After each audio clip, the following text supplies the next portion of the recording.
Oke, sampai jumpa lagi sahabat. Kali ini kita akan bertemu lagi dengan ada channel yang sebelumnya sudah menggambarkan bahwa kebudayaan secara umum, kebudayaan merupakan suatu kebiasaan yang dilakukan oleh sekelompok orang yang dilakukan secara terus-menerus dengan otomatisasi. Kali ini kita akan membahas kebudayaan Jawa pada khususnya. Ikuti terus ada channel. Terima kasih.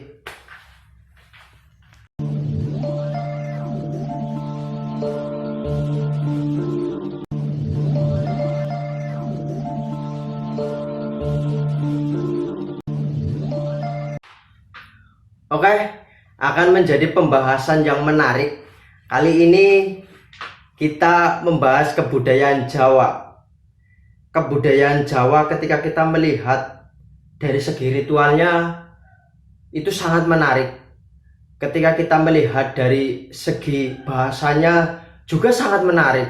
Lebih menariknya lagi ketika kita melihat dari segi kalendernya saja pun itu menjadi suatu hal yang unik dan menarik. Nah, kali ini kebudayaan Jawa.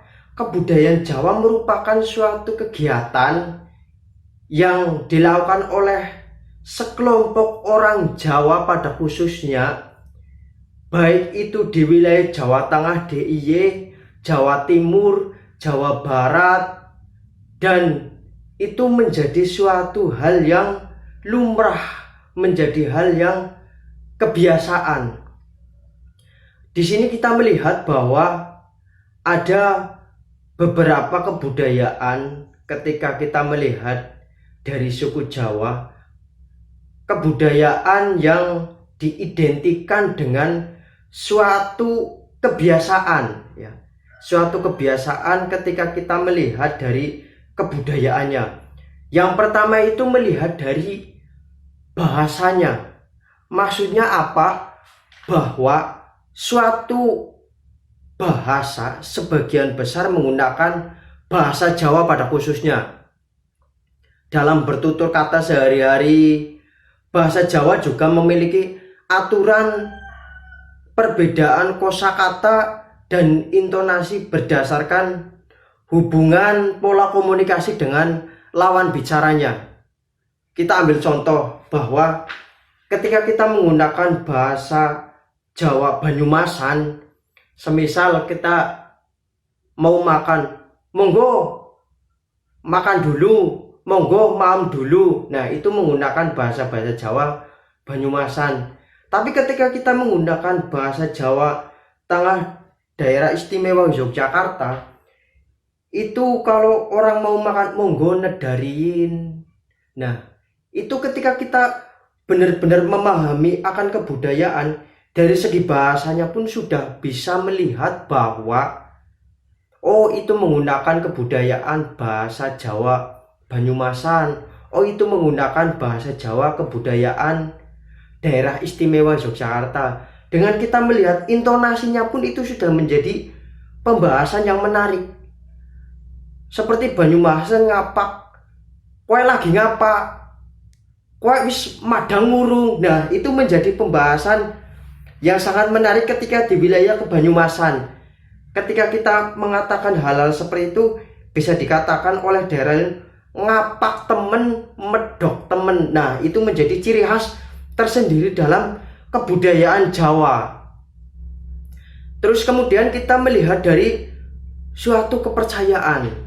Pada zaman dahulu banyak sekali orang-orang Jawa menganut agama Hindu-Buddha, kejawen. Juga kita melihat kejawen merupakan suatu agama yang dihasilkan dari kebudayaan Jawa. Kejawen juga berisikan tentang seni, budaya, kemudian tradisi, ritual, serta sikap filosofi orang-orang Jawa. Sekarang juga banyak sekali orang-orang Jawa yang menggunakan kepercayaan-kepercayaan untuk mengritualkan suatu agama. Semisal ketika ada kegiatan-kegiatan wetonan, ya, kegiatan-kegiatan wetonan itu masih sebagian orang Jawa masih membakar menyan. Nah, sebenarnya kepercayaan-kepercayaan itu sudah diturunkan secara turun-temurun oleh nenek moyang kita terlebih dahulu, ya. Nenek moyang yang terdahulu. Ketika kita membahas kepercayaan, orang-orang yang memang percaya akan adanya perhitungan, orang-orang yang percaya akan adanya kesenian, orang-orang percaya dengan adanya sikap-sikap yang dihitung, semisal kamu ketika mau menggunakan hajatan harus jemaah wage, harus Senen Pon. Nah, itu kepercayaan secara filosofi orang-orang Jawa, semisal ketika orang makan tidak boleh dilakukan di tengah lawang. Nah, itu merupakan kepercayaan-kepercayaan orang Jawa. Kalau kita memaknai secara umum, orang makan di pintu, di lawang, itu ya ora ilok kayak gitu. Bahasanya ora ilok, saru kayak gitu. Tetapi ketika kita memaknai secara umum, orang makan di depan pintu, oh berarti mengganggu orang jalan. Nah, itu pemaknanya secara umum. Terus kemudian dari kesenian, ketika kita melihat dari budaya suku Jawa ditinjau dari kesenian tradisional dari Jawa ada berbagai macam. Akan tetapi secara umum dari suatu akar kebudayaan kesenian Jawa itu ada 3 kelompok. Yang pertama itu merupakan kebudayaan Jawa, kesenian tradisional Banyumasan. Terus kemudian ada Jawa Tengah, daerah istimewa Yogyakarta, terus kemudian dan Jawa Timuran. Ketika kita melihat dari kesenian tradisional dari Jawa dengan berbagai kebudayaannya, di Banyumasan kita mengenal bahwa ada ebek, terus kemudian ada wayang, terus kemudian ada angklung. Ketika kita melihat dari Jawa Tengah, daerah istimewa Yogyakarta, juga ada angguk, ya, dengan ciri khasnya. Terus kemudian ada Jawa Timuran juga kita melihat ada riok, ya, berbagai macam kesenian yang memang mengedepankan ciri khasnya tersendiri, mengedepankan cara ritualnya tersendiri, itu menjadi ciri khas suatu kebudayaan. Ketika kita melihat kesenian secara tradisional di Jawa pada umumnya, baik itu Banyumasan, kemudian Jawa Tengah, daerah istimewa Yogyakarta, Jawa Timuran, ketika melihat itu semua, itu suatu hal yang lumrah ketika kesenian itu melakukan ritual secara magis, ya, secara mistik. Itu menjadi hal yang lumrah dan unik untuk dipertontonkan. Nah, kali ini kita sedikit melihat keunikan-keunikan yang memang kenyataannya ada di Jawa, pada khususnya sebuah ebek yang memang sedang mendem bahasa Jawanya. Silakan.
Beberapa kebudayaan dari suku Jawa, ketika kita melihat dari bahasa, kepercayaan, terus kemudian dari kesenian, juga kita melihat dari kalender. Mengapa kita mengatakan kalender? Bahwa siklus orang-orang Jawa itu masih menggunakan 7 hari siklus pekan Pancawara, terdiri dari 5 pasaran. Ini sangat menarik sekali ketika kita melihat Pahing, Pon, Wage, Kliwon, Manis. Nah, orang-orang Jawa masih menggunakan perhitungan-perhitungan hal-hal seperti itu. Secara otomatis ketika kita melihat hari Senin Pahing, pasti hari Selasa Selasa Pon, Rabunya Rabu Wage, Kamisnya Kamis Kliwon, Jumatnya Jumat Manis. Dan itu perputaran-perputaran seperti itu masih dilakukan. Ketika Jumatnya Manis, Sabtunya kembali lagi ke Pahing. Nah, perputaran-perputaran itu masih digunakan sampai dengan hari ini. Kenapa bisa dikatakan pasaran? Karena orang-orang Jawa pada zaman dahulu, pasaran-pasaran yang ramai itu masih menggunakan Pahing, Pon, Wage, Kliwon, dan Manis. Misal di suatu tempat itu pasarannya Pahing, di suatu tempat lagi pasarannya Pon, terus kemudian di suatu tempat lagi pasarannya Wage. Dan sampai hari ini khususnya di Jawa itu masih menggunakan pasar Pahing, pasar Pon, pasar Wage, pasar Kliwon, dan pasar Manis. Itu menjadi hal yang lumrah. Itu bisa ditandai di tempat pasaran yang ramai. Oh, berarti itu sedang pasaran Pahing. Oh, berarti itu sedang pasaran Pon. Dan ketika seseorang menghitung hari keberuntungannya, ketika seseorang mau melakukan hajatan misalnya, itu dikaitkan dengan suatu perhitungan Sri, Lungguh, Gedong, Loro, dan Pati. Ketika seseorang mau melakukan hajatan, ketika benar-benar orang Jawa yang mampu menghitung akan keberuntungan ditinjau dari kebudayaan Jawa, itu dikaitkan dengan Sri, Lungguh, Gedong, Loro, Pati. Itu dihitung, misal orang mau melakukan hajatan harus menggunakan Sri atau Lungguh atau Gedong. Itu masih hal-hal yang baik. Terus kemudian ketika pas jatuhnya itu di Loro atau Pati, itu akan menjadi suatu musibah atau malapetaka ketika seseorang melakukan hajatan. Banyak sekali memang pembahasan kita ketika kita melihat budaya-budaya Jawa. Kita sedikit membahas dari bahasa, kepercayaan, kesenian, kalender. Itu pun menjadi hal yang menarik ketika kita melihat dari siklusnya, ketika kita melihat dari hari pasarannya, ketika kita melihat dari segi kepercayaannya, mistik, magis menjadi hal yang lumrah. Tentunya pembahasan selanjutnya akan lebih menarik. Ikuti terus, ada channel, tetap dukung. Terima kasih, tetap semangat.